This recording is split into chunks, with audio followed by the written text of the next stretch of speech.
friends. Welcome to another episode of Song Sessions. I'm your host, David Pomeranz, and today we have a very special kind of a show. Our guest is an actress, a pianist, a dancer, singer, humorist, and film historian. And although she may not be a household name for some, she was definitely a household name in our household, where she has served as a constant inspiration for me in my life and career, and for my whole family, and for many, many years. In fact, she's worked her magic for me and all of us for as long, and anyone who's ever met her, for that matter, for as long as I know her. I wanted to interview her today, not just because she's my mother, but because she's a genuine artist and inspiration and deserves to be heard. Ladies and gentlemen, it's my great pleasure to present to you the wonderful and adorable Bonnie Pomeranz. Hi. That's you. Hi, shall we? I don't kiss all my guests. That's beautiful. That's beautiful. Yes. Thank you. You're very Thank welcome. you. So thank you for being here. Sure. This is fun. I've sort of envisioned that we would have a chance to do this because we are doing this sort of thing all the time at home. We talk about songs, we talk about films and musicals and Constantly. Broadway and theater. And I thought it would be great to have people hear what we have to say. Okay. So I have a quick question to start off. Okay. So you were born in New York City Right. on Central Park West in a Right. very important building. Can you express what that was? Actually, it was Manhattan, as we like to say. Okay. And it was the El Dorado, 90th Street in Central Park. Right. I was fortunate enough to be born at that time in that place because it was the best of times. It really was. It was happy. It was light. It was music. It was theater. Everything was at your fingertips. Since I'm a little girl, in fact, I remember, I may have told you, standing on fire hydrants and singing my little Shirley Temple songs, and people just walked by. That was New York. And there was no police intervention. or No anything. police intervention Today at would all. have been different. Yeah. Well, yeah, I'd be under arrest. It was a great time. It was a great time. So it was the 30s and 40s, Yeah, basically, when you were growing up as a Yeah. little girl. yeah. And like you say, I mean, New York was It was magic. the yeah. cultural center of the universe. I didn't know that. I assume it's like this every place. Obviously, every child would say, wherever they're from, it's beautiful. This is what the world is doing. I thought the world is doing this. I thought the world is always going to the movies. Right. And the world is always just walking and walking down the streets and just going to the theater at last minute. That was my world. What was it like when you first saw theater, live theater, when you were a little girl? I get a picture of the excitement. It was a big theater. I remember the name. It was called the Winter Garden. I think it's still there certainly on still there. Broadway. Yeah. And they had a show called Hell's a Poppin'. Oh, sure. I forget the name of the Olsen and Johnson. Yeah. And it was audience participation. They came down the aisle, a lot of shtick. And I loved it. I was happy. Whatever cares I might have had as a child just vanished.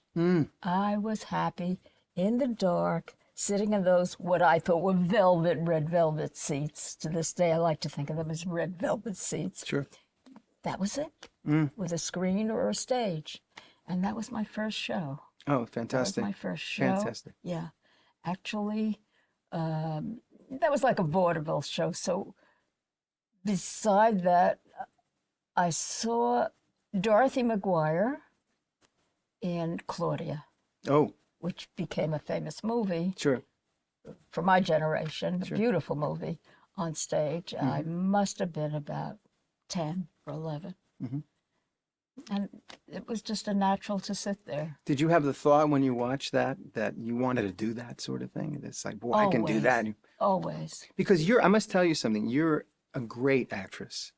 I saw you do a scene from On Golden Pond Right. with Kelly. That's right. And I'd seen, when I was a boy, I saw you do local theater and such. local, yeah. But I saw you dig in and eat up the scene. And I thought, you are a great actress. You really are. And so you have the talent, and so the inspiration was all around you. It was there. That was Bonnie's world. The movies too. The movies, big time. Well, movies were big then. You can't imagine. They talk nowadays about, well, they didn't fill up the theater, so it's going to Netflix or something. It's whatever streaming is. Streaming seems like it's going someplace. I don't know where it's going. Yeah. Then you had one movie theater after the Criterion, the Roxy, the Strand, the Paramount. I'm talking real theaters. Yeah, yeah. And they were all filled. And they opened 10 in the morning. Show after show. You can come in the middle. Well, there was no TV. People didn't have Way TV. before TV. So they would go to the movie theater or go to the stage. Absolutely. And of course, the stage tickets in those days were The stage show? The cost of the tickets. Oh, well, you A little gave different me, than you from gave today, do me you think? something recently that you cut out of an old magazine. I think it was like $2.50 for the matinee. Yeah, for but- Oklahoma, right? Yeah, and Oklahoma was, you remember, Yeah. Oklahoma was the first musical I saw, besides House of Poppin', which doesn't count as a musical. Yeah, Oklahoma, 1944, 45. Wow. That's my first musical. Did it impress you that it was going to be something important when you saw Oklahoma? This is it's like how they say it now. They look back on it and said, well, it was the first book musical and it was the first time, blah, blah, blah. But as an entertainment, it just knocked you out. It was just right? wonderful. Yeah. That's all. I never thought in those terms of today. Well, this is going down in history. Right. I never thought that. Self-importance. It and was it's just wonderful. One thing I always remember, we knew all the songs to the show, to the Broadway show. in advance. In advance because they recorded that, usually in advance. And every song was a hit. There wasn't one big song from a show. Sure. So we go in knowing all the songs. I remember sitting, my mind is going, Please. with your cousins. I took them to see Grease. Yeah. I guess it was in the 1970s or something like that. They were teenagers. They were singing along. They knew every song beforehand. Right. Nowadays, from what I hear, if there's one hit song in a show, it's remarkable. Right. True. And that's not right. That's not right. Right. Yeah. Well, it was from what I'm told, and actually in the 50s and 60s when I joined in, it was that the source of pop music came from film and theater, most of it. Right. And very few songs were just written for a record or something. Back in those days, it was from the theater, it was from a movie. Exactly. So that would be important to have the writers write songs that were popular songs and put them in the show. Do you think that was the goal? I don't. You know what?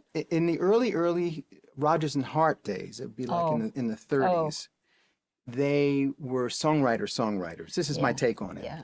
And around those songs was built a flimsy book or script. Right. And we sort of served these great songs. My Funny Valentine, There's a Small Hotel, My Romance. These were popular. These were great songs that could have been in any show. Right. And I think the thing that was notable, famously, is with Oklahoma and or Showboat before that, is that you've got the book song. It's the song of the character in the show. Right. Which couldn't have really been sung outside the show unless it's that character singing. Indigenous to the show, to the plot. Right. So I think it kind of became more theater as we know it today. Though it's changed today from Oklahoma. Yes. What's your take on that? Well, my take on that, it's different. It's not my rhythm. That's the only word I can think of. My rhythm is more Rodgers and Hart, certainly, and then Rodgers and Hammerstein or Gershwin or Kern, all these beautiful Cole Porter. Sure. And now the beat is different. Something's amiss, and I don't know what it is. it's almost like it went from, well, Showboat, it went from the waltz, Viennese style, to Rodgers and Hart and Hammerstein, Right. which was lush. I can't think of another word, lush and Yes, lovable. absolutely. Until something else. Yeah. It became messages. The Rodgers and Hammerstein were big on messages. Hammerstein was big on message. Yeah. You've got to be taught to hate You and got to fear. be carefully taught. To something I can't quite identify with. Yeah, interesting. I feel left out. I know that sounds funny. I feel left out because I love the theater, so I love music, so. Yeah. But I feel left out. What changed? Was it the rhythm? Was it the beat? Was it me? Well, Was it me? I know what you mean. I know just what you mean. It's a loss. Okay, I get it. I mean, those guys you mentioned, Gershwin, Kern, Rogers, the melody guys, even Frederick Lowe from Lerner and Lowe. Right, right. These were European. Yes. They had European frames of reference. Okay. And those lush melodies that you talk about, Okay. that you find in Rachmaninoff and Tchaikovsky, it goes back, Not bad. right? But they studied that. Okay. I And got then, it. and they brought it to, right. And then they mixed it with the jazz, No question. the jazz blues, thing, the jazz. and it became the American musical sound or song. Okay, so what And happened? now, well, I think we've got other influences from other parts of the world, rhythmic influences. Like You know, what? Well, Hamilton, is. Yeah, go Well, I'm ahead. just saying. Well, you've heard some of Hamilton. Very little, but it's a beat I cannot do. What is that? What is that beat? Is it have a name?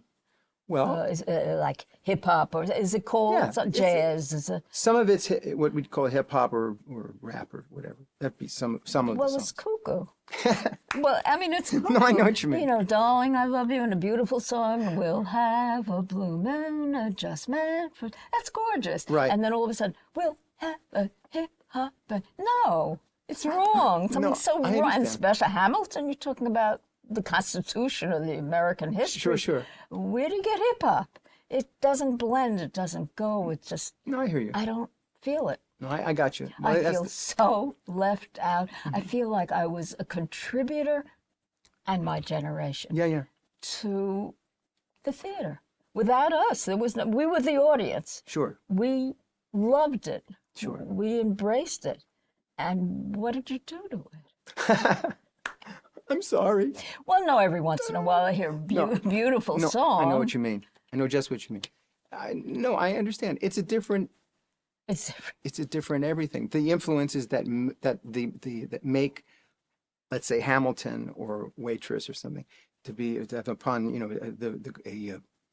a medley of or mixture of different influences together, Yeah. is a newer thing. We have influences, African, Asian, still the sentimentality of Europe, all together, and it takes the ingenuity of somebody like Lin-Manuel Miranda, I think, Okay. to put these things together and make something kind of crazy and new that I find exciting. But I know exactly what you mean. There's a sentimental simplicity, yeah? Yeah. A heartfelt simplicity. That I That's missing. had that seems to be missing. Mind you, I understand. I'm not against, well, they changed it, and I'm older and they're leaving me out. It isn't that. I'm willing to go along and adapt, Sure. but I can't. I'm unable to identify with it. Mm-hmm. You're explaining it to me beautifully. Well, it's an Asian and mixtures, but I don't feel it. When I hear it, I got to hear it and feel it. That's the bottom line. That's right? it. It's not that somebody's going to write me a letter and this is how you should feel. I don't feel it. I understand. And I think this goes back a little ways since the end of Mame and Dolly. It was coming to an end there for me. Mm-hmm. And then Sondheim. Early 60s, right? 60s, And then it 70s. changed. Right. Nothing against it. Willing to go along, wanting to go along. Sure. And I can't. I'm unable. I feel left out. I understand. I'm not mad. I'm sad. I get it. No, I understand. Well, let's look at some of those older things. It's interesting to me, because I completely track with what you're saying. Yeah. Because I live in both worlds, and I know Right. you do too. Because I remember when I was growing up, you were very eclectic. I mean, your tastes in music, and Dad, let's really bring him into the conversation, because he was a major contributor to how educated and how much I fell in love with music, and how much music we had in the house, and what a beautiful experience that was. But it was very eclectic. You had Dave Brubeck, you had West Side Story, you had Offenbach, you had Sinatra, Nat King Cole, and Elvis would come into the house, Absolutely. right? And the Beatles. What was Elvis doing in our house? He was not invited. No, we loved it. Yeah. Elvis was like this much different from anything I ever heard. We adapted right away to Elvis. It was ours. Yeah. I was in my 20s when Elvis came along. Well, true. You were very young. Yeah, fine. I like it. It was a beat off. It was something when we loved to dance. Let's go back up. Yeah. We loved to dance to music. Sure. In fact, I asked the younger people, my grandson, your son, every once in a while, well, have you been dancing? He doesn't know what I'm talking about. Dancing, no, it's not. Are you going to a dance? Was there dancing at the party? Right. Well, we danced. We danced in people's homes for a party, or we went to a dance place in the hotels. And there was the music that we're talking about from the shows or from the films or pop music of the day. And we danced. And when Elvis came along, it was a little bit of beat off. I remember I was doing my usual little dance that I loved to do. But it was okay. I adapted. Right. The Beatles came along and it was still fun. Oh, beautiful music. Yeah. After that, I'm lost. Okay. It's gone. It's over. I understand. Well, there's a beautiful elegance in melody, isn't there? I mean, I'm talking about the melodies that you're talking about. Yeah. There's an elegance. It actually is sentimental is a word that's gotten a bad rap, bad reputation. It's icky. It's icky, right? But what I mean is something that's really of the heart, and it's of love, and it says it interestingly, and it's not like some of these older masters of lyric writing did, and that elegance perhaps is not there the way it was. If I'm, you got to remember. I have to remind myself that a lot of the music that affected me, can't say it did the world, came about right before, during, and after World War II. Tremendous influence on the music, and vice versa. The songs that were written there, sentimental, coming home, love, missing, waiting, yearning. Beautiful hit songs. Yeah. Beautiful. The shows, many shows, to do with that storyline. That's gone. Those songs are gone. What are your favorite songs of that time, or of any time? What really speak to you? I mean, just remember what I like to play on the piano, and I remember I love Body and Soul, the music, the song Body and Soul. Lovely, sure. And I used to, you know better than I who wrote what. It's always, I call them the boys, Van Heusen or Johnny Mercer or Irving Berlin, but those songs like Saturday Night or as in Saturday Night's the Loneliest Night. The Loneliest Night of the Week. Yeah. All those pop songs in the 40s. Right. I had all the records. I still have the records, David. They're in a box marked records. So, yes, vinyl. I know where they are. Vinyl. To put vinyl on and hear the needle going around. Sure. Yeah. Who'd you say is your favorite performer of any time? Those times, now, any time? Well, there's no question Sinatra was a big influence as a singer. Right. Was just tremendously in love with his music. Right. Not necessarily when he went into acting, was a whole different thing. And Judy Garland. Judy Garland was ours. Tell me about Judy Garland. Judy Garland, I could cry. I don't know what it was. I mean, yes, I'm going to say from no order in particular, sitting and seeing her at the Palace in her later days. Yeah. Why did the audience cry? Why am I touched just talking about her? What did that sound of her voice hit? What notes did that woman hit that touched everybody in that audience? Men, women, young people, older people. It was beautiful. Yes. It's a mystery to me. I mean, you're going to have people analyzing, well, her voice had an A, a bit flat tone. Right. No. She touched something. And we loved Judy. Yeah. I agree. I want to go on record of saying that Judy Garland, to me, is it. She transcends time. She transcends. I feel like as we're talking that I'm talking about the 30s, the 40s, the 30s, the 40s. So I quickly say, now wait a minute, stay with it. Be, beyond. I don't know all their names, so help me. Beyonce, Rihanna. Sure. God, I don't know what these names are. I remember the names: Alice, Betty, Joni, Bill, Right. John. Right. I don't understand them. Yeah. That's not the voice. That's not the dancing. Right. That's even the bodies when they sang, and Right. Judy and Mickey singing and dancing, Sure. singing and dancing, and Sure. tap dancing. There's no tap dancing anymore. It's changed. I'm trying to get with it, and nowadays I can't. I understand. And I'll keep trying. Okay. Well, you're open. I play things for you all the time, new and old. Yeah. And you're always open. You always listen to, whoa, that's, and even a new rendition of an old, like a revived piece of theater, an older theater, but revived again. Yeah. And so the new cast versus the old cast album. But I hear it. Well, see, that's you. And Dad would know every note of. Oh no! Glenn Miller didn't play doot doot. He went doot doot. Yeah. You know every note, and it's comforting to know every note that's coming of your favorite song, band, or anything like that. Now I don't know what's coming at me. I don't know what's coming at me. Well, when you first tell us about, because I know you have beginnings with being on the radio. Oh yeah, and I was on the radio. Tell us about that experience. Well, I was I think taking that's fascinating. dramatic lessons. I was fortunate enough.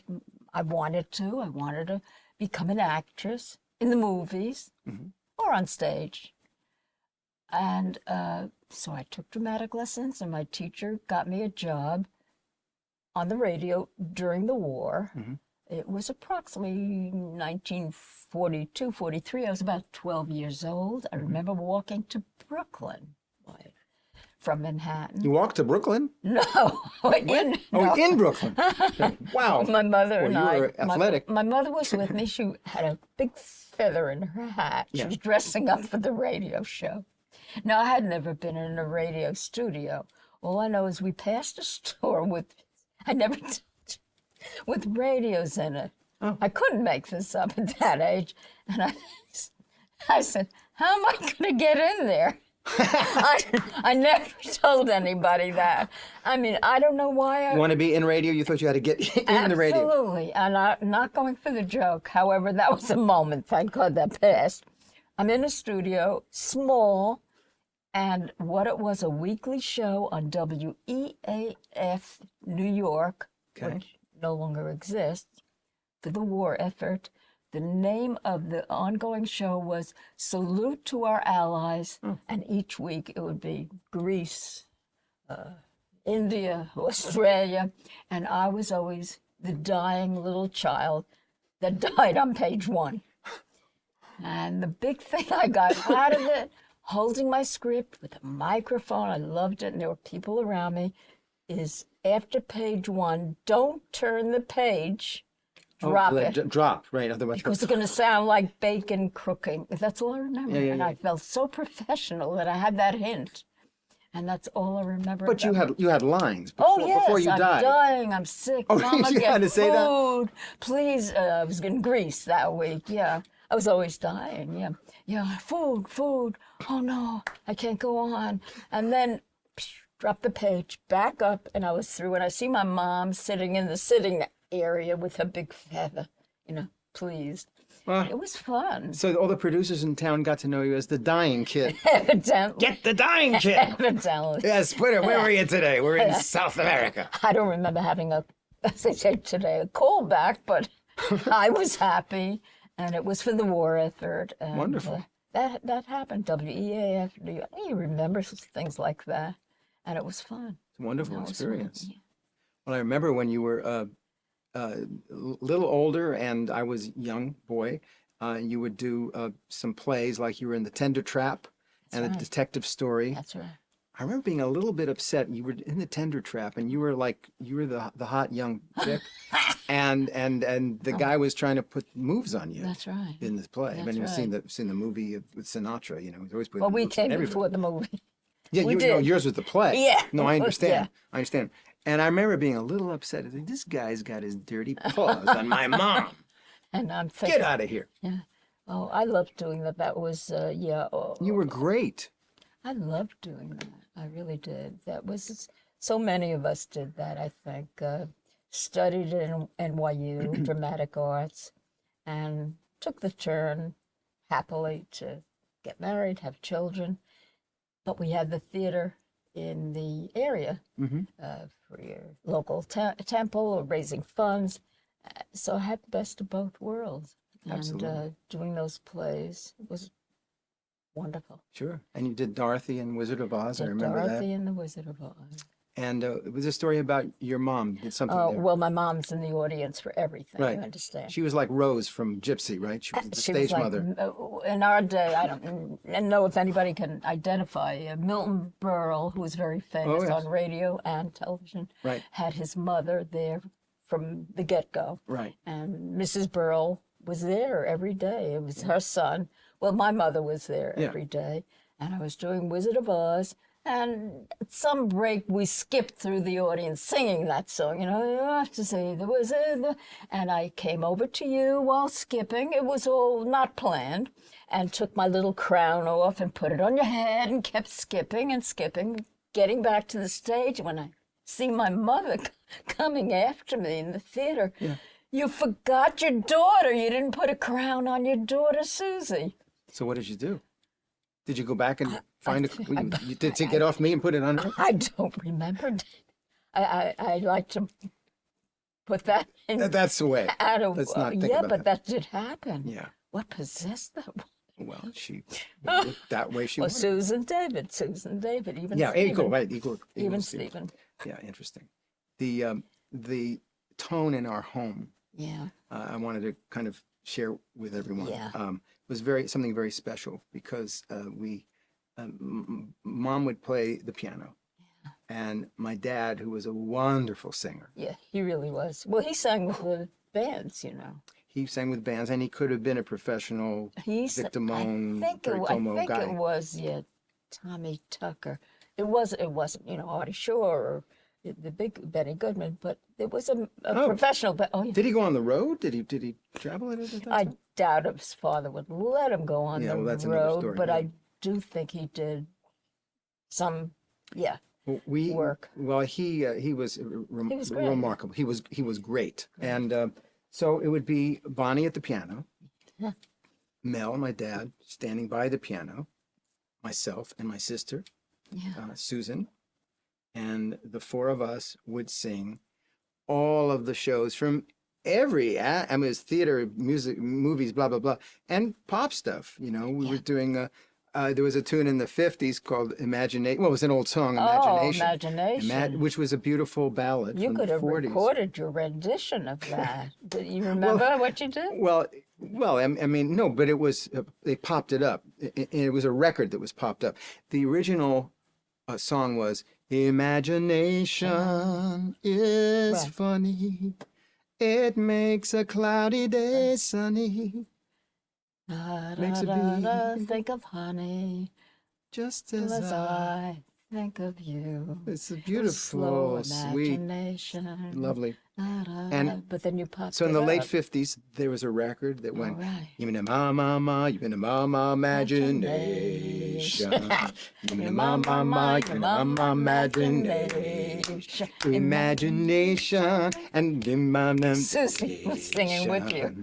And and the bass continues and woo, all that stuff, right? Right. And so that's what we would do. That's right. So you were right in there. Oh yeah. You were right in there. Oh yeah. Yeah. And so, You haven't lost me yet. I'm in the 50s. But Susie always said what she liked. I digress. Yeah, too. To hear my nails clicking on the piano. All right. And it's funny she mentioned it because I just saw The Fabelmans, a wonderful Steven Spielberg movie about his mother, who beautiful pianist, and they mentioned her nails Sure. clicking on the ivory notes of the piano. Sure. Brought back that. I had to put that in because it's a fun memory. It's from my point of view to be, and it's not like, oh, did I appreciate it? I knew then. In fact, there were moments, not often, but there were moments I said, Bonnie, enjoy this. Don't be one of those people. I did say this to myself once. Don't be one of those people years from now when you're old and old and old looking back, oh, why didn't I appreciate? I did. I did. You knew this was it, I right? knew. You were in the center Stuck of in this minute. beauty. You know, that's the thing I get about you is, and that we share. And another reason I wanted to do this, because we meet at art. We always have. That's where we meet. We always have. And even to this day, when we get together and we talk about the day's events, Yeah. and we always find something to talk about there's that song, That's all. that record, that whatever it was, Yeah.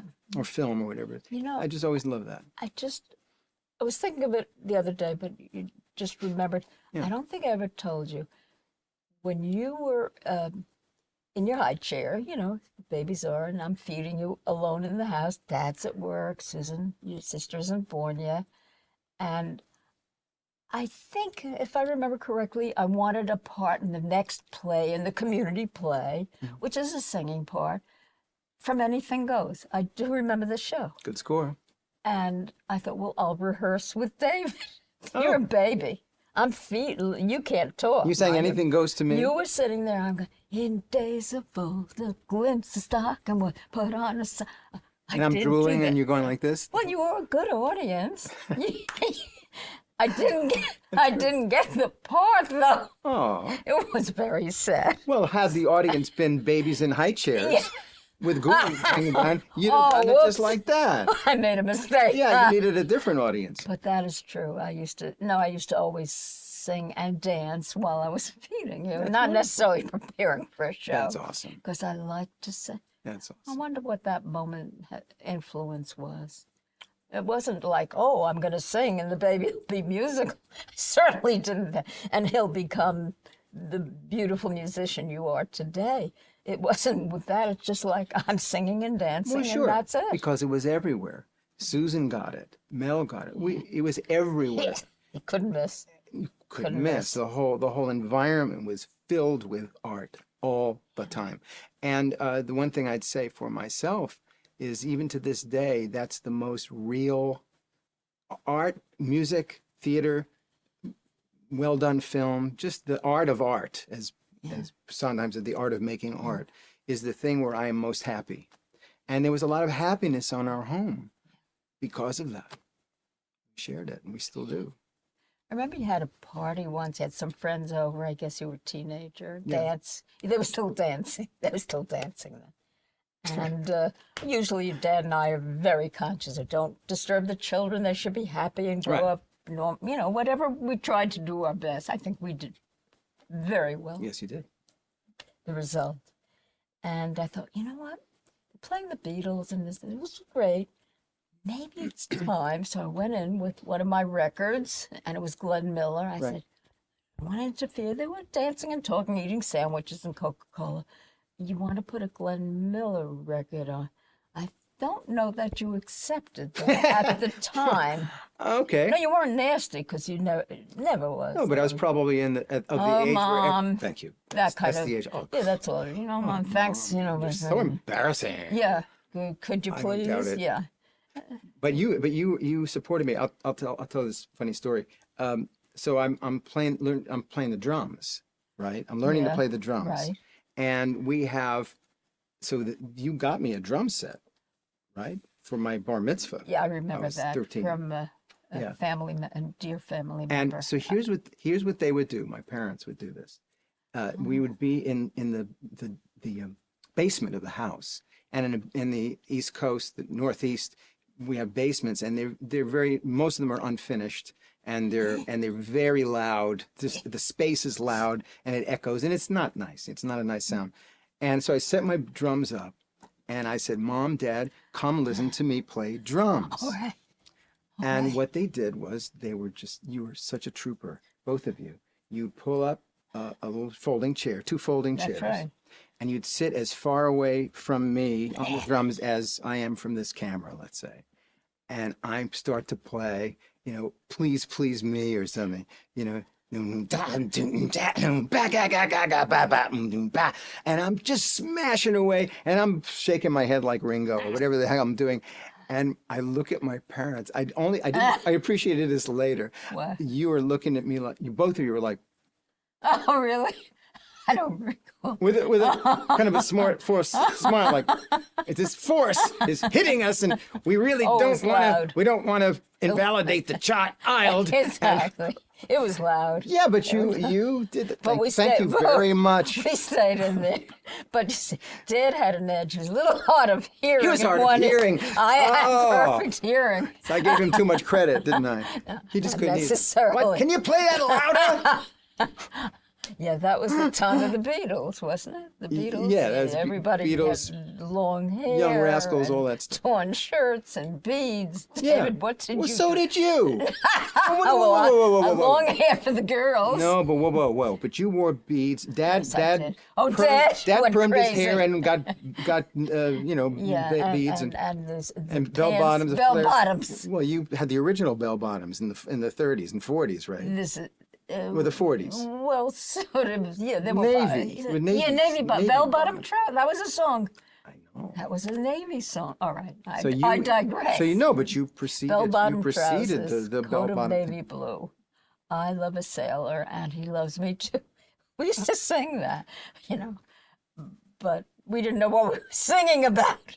Oh right, yeah, this little blue, right, little dirty. Trousers, coat of navy blue. I love a sailor, and he loves me too.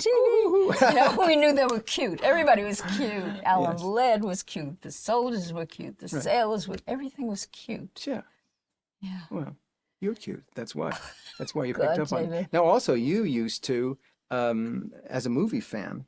See, there's another thing about Bonnie that I want you to know. There are movie fans, like me and other people, and old movie fans. I love these things. I watch the lighting. I watch I'm into it, right? But you also study it. That's why I introduced you as a film historian. I wasn't kidding. Yeah. It's not like, I like old movies because they're old and they remind me of a better time. You study these things. Yes. And hopefully you'll have a blog series of your own where you get to hear your viewpoints. But even when you were a little girl, you told me about going to see your favorite stars and getting autographs. Oh, well. In New York. Yeah, but that was. As pre-security days, right? This is Where the stars had amazing. security. When you say pre-security, that's Sure. interesting. You put it that way because there was a newspaper in New York, New York Post.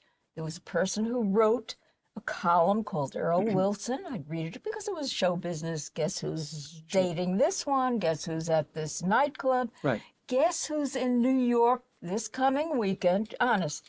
Staying at the Waldorf or staying at the Drake Hotel. They tell you where they're staying. And me and my girlfriends were little autograph hunters. Sure. Not crazy people. We would dress up, take our little books. Well, Alan Ladd, this is a true story, is at the Sherry Netherlands Hotel this weekend. It's easy. I walk down to the Sherry, stand there. There's only 5, 6 people, not a gang. Well dressed with our little loafers and bobby socks. Yeah. Waited maybe a half hour, give or take. And out comes Alan Ladd, surrounded by a couple of people. And he's wearing that raincoat with the collar up, which Sure. was cute. Being Alan Ladd. And just he was still talking and just walked over to us. We didn't even have to say anything. Incredible. And we'd say thank you and walked away. Yeah. We did that very often on Saturdays.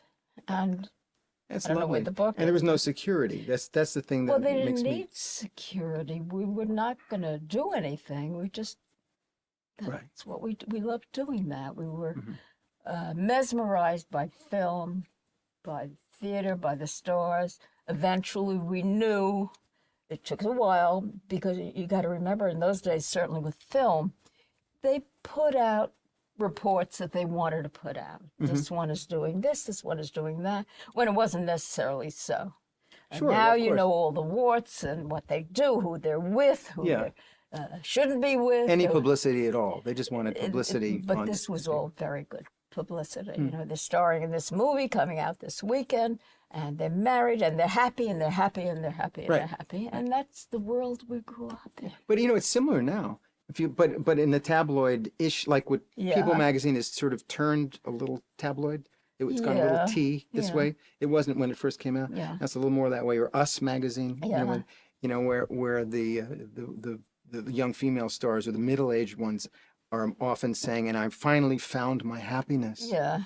You know, I feel, you know, I have my center, I have my husband, I found my happiness. So that's, Okay. I mean, it's a similar, A sort of a segue, because as we sit here now and Yeah. being a new person on, I call it telephone, the cell phones and with Facebook information or whatever the wording is, yeah, I'm getting pretty raunchy stuff Oh. about a celebrity who it might be, really isn't married and really is dating and sleeping with and Oh, all the yeah, on garbage and social all the media. words, any word you could think of, anything's possible. I can't believe I'm reading this. right. That's a little different than Earl Wilson saying, Alan Ladd will be at the Sherry Netherlands Hotel this weekend, Saturday night and and Sunday girls. night. Whoa, night Yeah. and day. I don't know that People magazine or Us magazine Yeah. can stay the way they're staying. Hmm. But that's a whole other story with understand. Facebook. We didn't have Facebook. We had movie magazines. Oh, that was big. Movie magazines. But wasn't that also doctored in a direction Completely doctored. they made it up, made their stuff up? hairstyles, their clothing. In fact, the influence of those magazines could have been and has been very detrimental because, personally speaking, I used to look at the magazines. I remember June Allison, Judy Garland, whatever. Sure. Their clothing, what they're wearing. I'm looking at a photograph. Yeah, And that waistline. Well, when I'm 13, I got to look that way. I see. Had a tremendous influence on all of us growing up. Good, bad, and different. What our weight was, what our image Oh, I was, see. what our hair was, what we looked like. It had to be that way. Until a magazine called 17 magazine, I don't know if it's still around, it came out during our time, in the 40s, Right. when there was a magazine just for us. For kids, for young juniors. Thank you, juniors. Because in those days, you went from childhood to your mother's clothes, childhood to your dad's I shoes. see. I see. There was no in between. Uh-huh. There was no hat backwards or little leather jackets, cute leather jackets that said Cucamonga on the back. There's nothing. What are you talking about? Why are they wearing their hat Well, backwards? that's so funny. Do you remember Al, my dad's brother, Al? We Yeah. used to say, you know, about guys who wore their hat backwards, Yeah, you yeah. know, the cap backwards. Yeah. You know, you better be a catcher That's for a right. baseball team, That's or else right. get out of here. I mean, he was That's right. hilarious. Well, it's He said, still what are going. you doing? You know, I still don't understand it, but that's for a different well, show. when I guess. wear my cap backwards. yeah, Sometimes it's I for do. a reason. Well, I had a girl say to me recently, "Bad boy, Oh, bad boy," and I said, and I would think, That's a and I would good think thing. way back here, that's right. She I said, cool. You're cool. Cool, I'm cool. But of course, I Okay, look like an idiot. But I look like a Well- catcher from the New York Yankees, 1957. Well, maybe young people think it's cool. I don't know. That's okay because we had our stuff. I mean, we Yeah. had our stuff. What was bad boy then? Not that we use that expression. Pompadours. Pompadours. The boys would comb their hair for an hour and a half to Sure. get just that right. Dad did. With what, Vaseline and what was that stuff? What was it? Cream. Brill cream. Yeah, it was no hairspray then. Yeah. And then there was music. Getting back to that. And then then the there was music. background, our lives had a background. That's it. And the music was always there. And in my house, and therefore in our house, Mm-hmm. I too was surrounded by a lot of classical music. Oh, And your mom loved opera, I remember. Yeah. Which would put you to sleep. oh no, I broke out in rashes. I did. Not just sleep. I did. I'm got not proud illness, of that. yeah. But my brother played classical.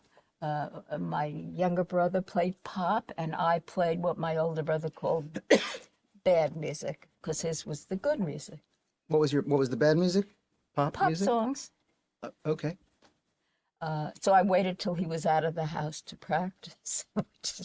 But we brought that to our house, and the singing, the dancing. Loved to I remember, You're I a never good told dancer, anyone this yet. my girl, my love. You're a I'd great come home dancer. from school, high school, so I wasn't a kid anymore. Junior high school. And I was fortunate enough in a lovely building and lovely private room. Put my, we didn't call it a record player, I call it a Victrola. Victrola, Yeah, RCA Victor. Yeah, put the Victrola on, loud. Mother never said anything. I closed the door. Okay. I think back now, she never said anything. Right. And I was playing music from the films. Yeah, the recording from For Me and My Gal, or whatever the film was, and I would just dance to it all the time. Me and the record player. Yeah. That was the background for me. As I got older, we danced to it. We'd have friends over. Yeah. And I say to the young people, they don't even identify with anything like that. Oh, where do they? Oh, they go to concerts. Yeah. Well, So where do they what? Where do they commune? Where do With they music. feel touchy-feely and warm? Is that what you mean? Like I don't know. how they go do they do to that? concerts and they stand. I don't see any of them sitting, and they with flashlights. Yeah. To me, a concert was you went to Carnegie Hall or Town Hall. Sure. There were many other little halls, and heard a performer in concert. Sure. You saw Belafonte in concert. You saw Judy Garland live at the Palace Theater. Absolutely. You saw these iconic. We saw things. Dave Brubeck in concert. I remember they. With you. That's right. You remember that?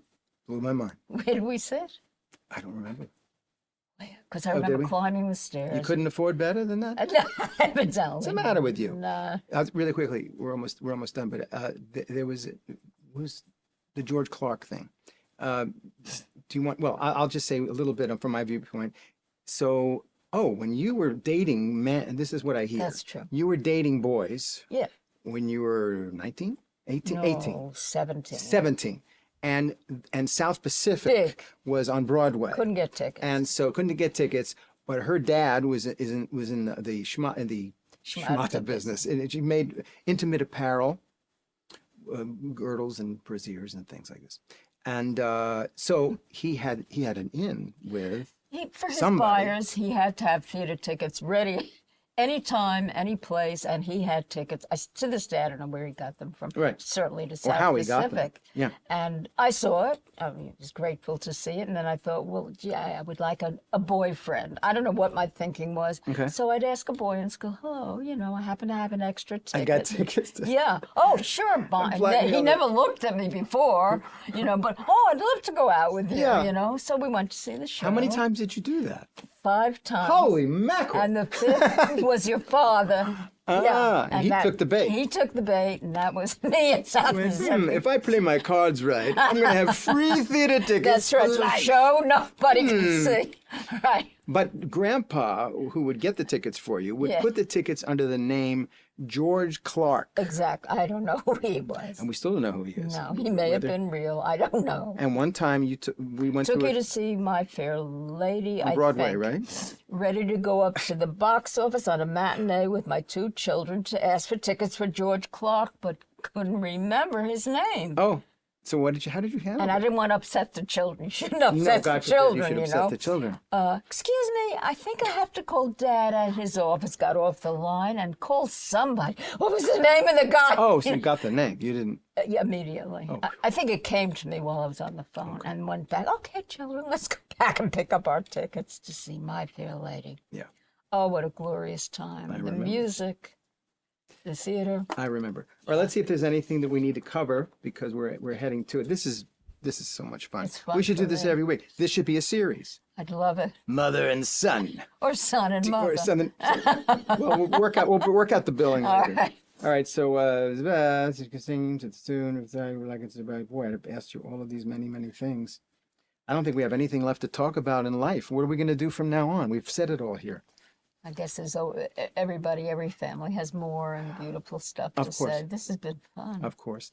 I want to thank you so much and Dad for all you've given me in terms of my love of music and my love of art. And there are no words to thank you for giving this. And to Susan, my sister, her daughter is a genius illustrator and painter, and all of us, and it's all because of the way you are. It's not just the way you raised us; it's the way you are, and that gets on people. You know, that loveliness gets on people, and I'm so happy. Thank you so much. Thank you, sweet. Mwah. Thank you. That's Bonnie. If you'd like us to do a series, just write in Facebook, David and Bonnie, Bonnie and David show. Or David and Bonnie. Or Bonnie and David. We'll work it out. You get your agent to call my agent? My people will call your people. Yeah. I don't know if I have people, but we'll see. Anyway, thank you very much, Mom.